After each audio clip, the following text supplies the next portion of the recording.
जी, आपकी सिर्फ सफ़ेद पैचेज़ है और हल्के पैचेज़ है, एकदम नॉर्मल है, आपको डरने की ज़रूरत नहीं है। ये कोई भी मुंह के कैंसर के सिम्टम नहीं है, तो बिल्कुल बेफिक्र हो जाइए।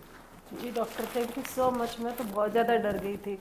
डॉक्टर, क्या आप ये बता सकते हो कि मुंह के कैंसर को हम शुरुआत में ही कैसे पहचान सके और ये क्यों हो जाता है, इसके क्या कारण हो सकते हैं? आपकी बात नहीं है, मुंह के कैंसर का नाम सुनते ही लोग डरते हैं, क्योंकि ये चीज़ ही ऐसी है, लाइफ थ्रेटनिंग बीमारी है।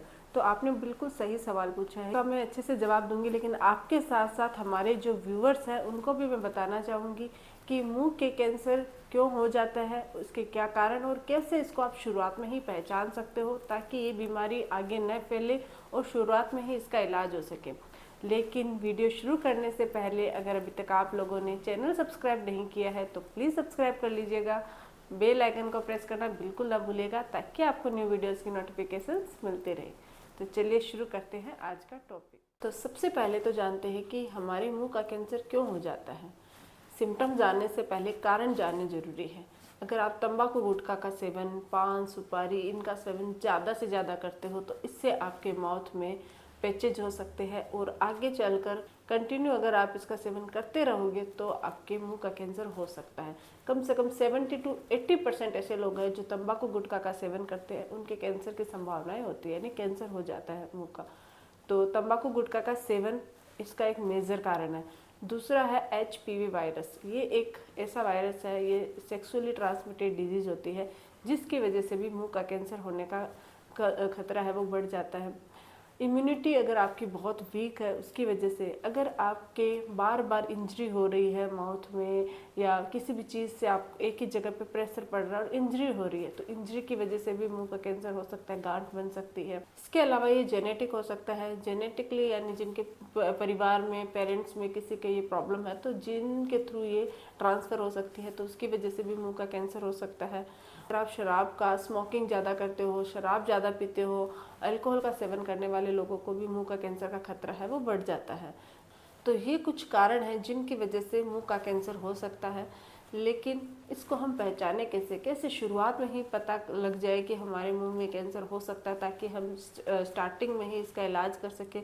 क्योंकि अगर ये फैलेगा नहीं, बढ़ेगा नहीं, तो आपकी लाइफस्टाइल अच्छी हो जाएगी, फिर से पहले जैसी हो जाएगी, कोई प्रॉब्लम नहीं होगी। अगर एक बार बढ़ गया तो फिर आपकी लाइफ को प्रॉब्लम हो सकती है।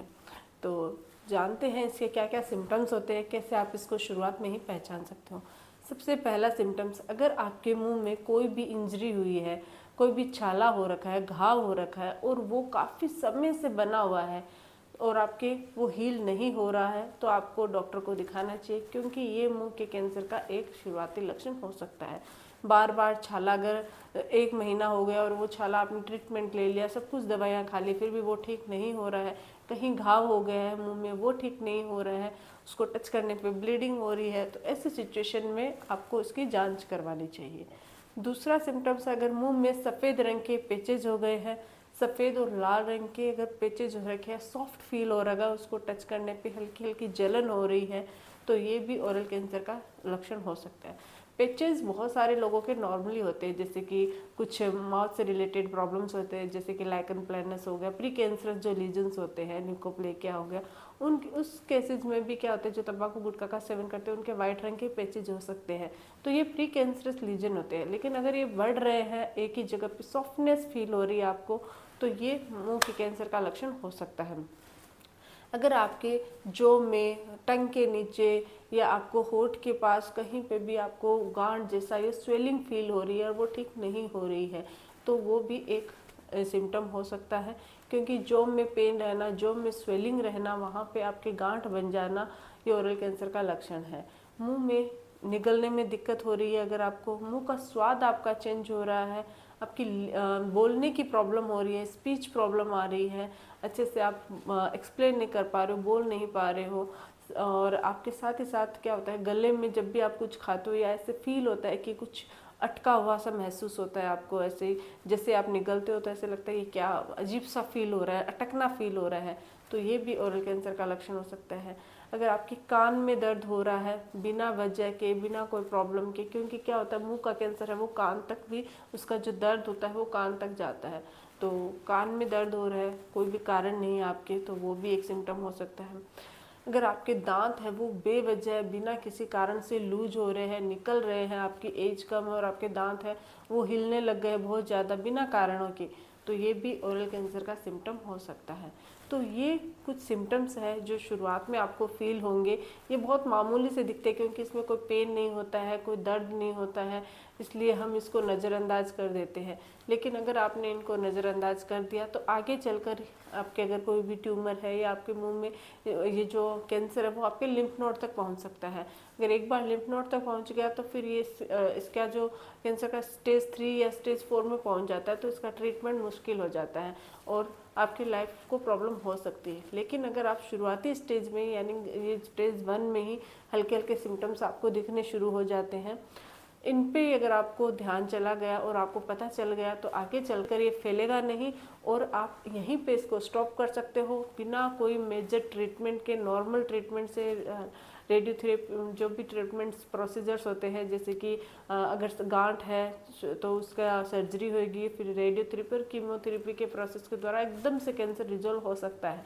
लेकिन अगर आपके लिम्फ नोड तक पहुंच गया, स्टेज 3 या स्टेज 4 में पहुंच गया, तो फिर भी ऐसा नहीं है कि उस केसेस में आप बच नहीं सकते, लेकिन उसमें कॉम्प्लिकेशंस ज़्यादा रहते हैं। तो स्टार्ट में पहचानना बहुत ज़्यादा ज़रूरी है। साथ ही अगर आप कैंसर से बचना चाहते हो, आप चाहते हो कि आपके मुंह के कैंसर से रिलेटेड कोई भी प्रॉब्लम ना हो, तो तंबाकू गुटखा का सेवन बिल्कुल बंद कर दीजिए। अगर आप अल्कोहल का सेवन करते हो तो बहुत लिमिट में कीजिए, क्योंकि ज़्यादा अगर आप अल्कोहल और सिगरेट स्मोकिंग करते हो तो उससे भी आपके मुंह का कैंसर का खतरा है वो बढ़ जाता है। अपनी ओरल हाइजीन को मेंटेन रखिए, क्योंकि पुअर ओरल हाइजीन भी एक बहुत बड़ा कारण होता है। अगर आप मुंह की अच्छे से साफ सफाई नहीं रखते हो तो उससे भी कैंसर हो सकता है। तो मुंह की अच्छे से सफाई रखिए, क्लीन रखिए। हर 6 मंथ्स में एक बार डेंटल विजिट जरूर कीजिए, डॉक्टर को दिखाइए कि कहीं मुंह में आपके कोई प्रॉब्लम तो नहीं है, कहीं कोई लाइंस या वाइट पैचेस तो नहीं है जैसे कि इन्होंने हमें दिखाया वैसे का वैसा। अगर आप चेक करवा लोगे तो स्टार्ट में ही पता चल जाएगा। इन केस आपके कोई प्रॉब्लम है तो शुरुआत में ही पता कर सकते हैं। तो हर 6 मंथ्स में एक बार डेंटल विजिट जरूर कीजिएगा। हेल्दी डाइट बहुत बड़ा आप अपने कैंसर को बचा सकते हो। अगर आपकी डाइट हेल्दी है, ग्रीन वेजिटेबल्स, फ्रूट्स, जूसेस का ज़्यादा सेवन करते हो तो इससे भी आपका इम्यूनिटी पावर बढ़ती है और आप कैंसर से लड़ने की जो क्षमता होती है, आपकी जो सेल्स होती है वो भी इम्प्रूव होती है। तो इस तरीके से आप कैंसर से बच सकते हो। आज के लिए बस इतना ही। आई होप कि वीडियो आप लोगों को अच्छा लगा हो। वीडियो अगर अच्छा लगे, हेल्पफुल लगे तो प्लीज़ चैनल को लाइक कीजिए, शेयर कीजिए, सब्सक्राइब जरूर कीजिएगा। Thank you.